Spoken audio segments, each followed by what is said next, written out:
So what are some of the most frequent issues your department deals with?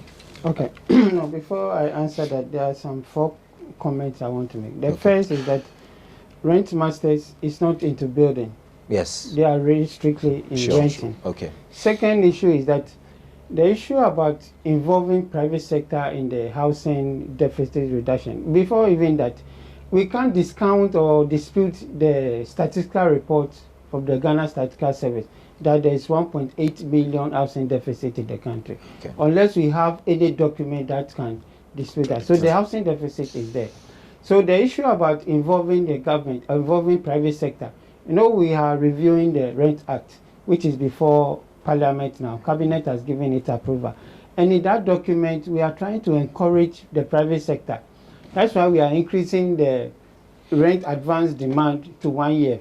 So that we so it's moving from 6 months, 6 months to 1 year. So that we can encourage them to invest more.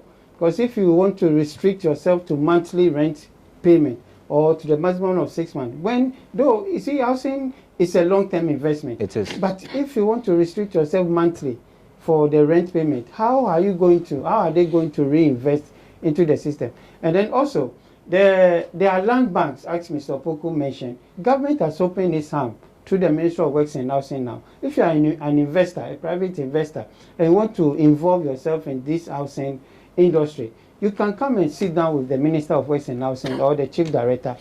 A part of the land bank can, just as Mr. Opoku mentioned, it will reduce we have estimated about 40% reduction of the housing, so that you can build with your own resources.